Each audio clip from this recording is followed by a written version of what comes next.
Thanks for checking out my channel. I'm John Stark from MacTheMovieGuy.com, and this is my review of Rosalee. I'm a blind film critic, so you can put that on your check off list. You have encountered one. You found one. I'm the rare Pokemon, and I'm here and I'm reviewing a quirky Romeo and Juliet reimagining. That's what this is. It's one of those films where there's like an extra character and you sort of see the world through their views, sort of like the other sister in something that you're like, oh, I didn't know you were there. Well, the story forgot me. They didn't put me in the story. So I've been here the whole time. Let me tell you what really happened. It's kind of like that sort of reimagining. I feel like I've seen this type of thing before, but I can't put my finger on like exactly what it is. But that's what this is. So Rosalee starts out, and it's a long time ago, long time ago, I think is what it says in Verona. We are introduced to Rosalee, who is played by Caitlin Dever. It's nice to see her doing stuff where she doesn't have to act her face off and she can just come in here and be quirky. Love it. She's constantly trying to win an Emmy Award, it seems like. But so it was nice to see her in something fluffy. And she's the love interest of Romeo. And yes, it still has the whole same back and forth thing between the houses and how it's like a forbidden love, and he's writing her poems and she's just head over heels for him because all he wants to do is be a poet, and he just doesn't understand why they can't be together. And it's the same story, the same Romeo and Juliet story. And everything leads up just fine until one day, because her dad keeps trying to marry her off.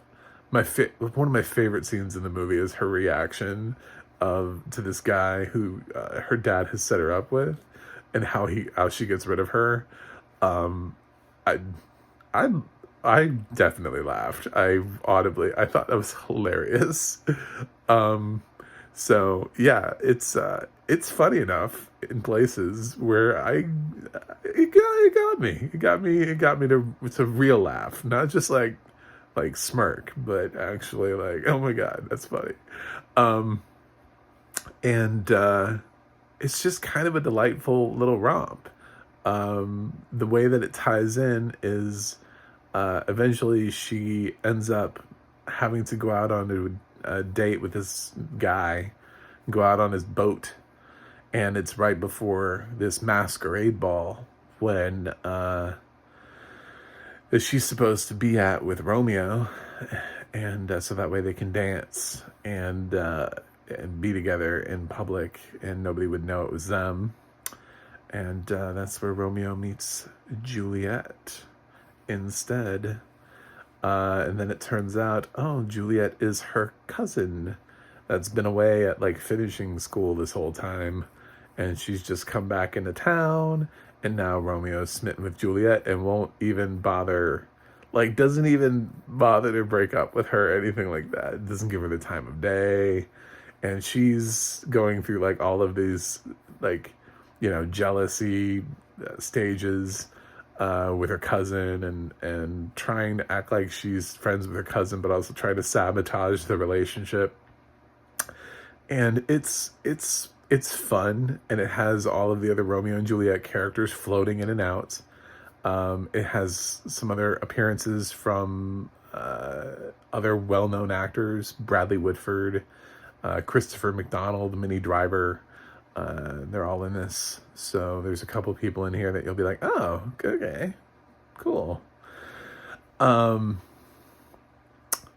yeah, it evolves her story. It evolves this side character's story that nobody really knew, and it kind of tells you, it does sort of like that Wicked thing where it puts a twist on it, and it tells you kind of a different story than what Shakespeare told. Like, no, this is the real Romeo and Juliet story. and how it ended and how that couple really ended up and what the happily ever after for Juliet and Rosalee look like. Um, and yeah, so it was charming. It's this little film on Hulu, and I will say that I've liked a couple films that have come in and reinvented the classic idea that some other people have not found to be too charming. Like Disney Plus dropped Sneakerella earlier this year, and I found that to be just a nice wide swing at reinventing Cinderella by gender flipping it and then turning it into a hip hop. That was interesting. And then there's also Camila Cabello's Cinderella from last year. I feel like I like that more than other people did. Neither of those do I think are like among the best of either of the years that they were in, but this kind of is like that for me, where I was more entertained than I thought I would be by a random streaming film. I did not know what it was about before I started watching it. So that's it. I actually didn't know what Rosalie was about. I just clicked on it because it was the new Hulu release and it had audio description. And that's what I do. I come in here and I review audio description for you guys. I will say, though, unfortunately, even though I liked the audio description and I was really hoping that I could come in here and say who the narrator was, I have no idea, because all it did was give me International Digital Center at the end of the film, and just kind of like dropped the mic and walk away. And I was like, okay, so I guess this talent is not worth noting. That's unfortunate, because I thought they did a good job. Whoever wrote the script and wrote and narrated it, I thought did a good job. So sorry that you didn't get to be recognized in the credits. But I like the film, so I'm going to give this a nice little grade here. I'm going to give Rosalie a B+. I think it's charming. I think it's funny. I think it's quirky. I think it does something different. When you have a Romeo and Juliet story, which we've seen far too many times, you have to find a new way of doing it. And this one actually did that. This one actually found a new and different way to tell the story. So it found its place. It didn't just tell the same damn story. There are even little things throughout the film that I think you'll enjoy, and it modernizes it a little bit, and they speak in modern tongue, and they play modern music and stuff. So it's its own thing. It's not meant to be taken seriously. So I hope you like it. If you stayed this long, you must like me. So I'm trying to get to 100 by the end of the year. If you could subscribe, that'd be great.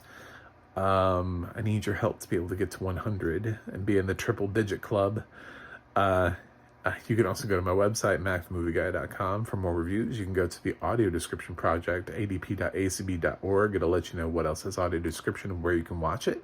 You can follow me on Twitter at macthemovieguy, and you can go to the adna.org. That's the adna.org. It'll let you know more about your favorite narrators. That's it from me today. I got to go review something else, but I will see you on the other side.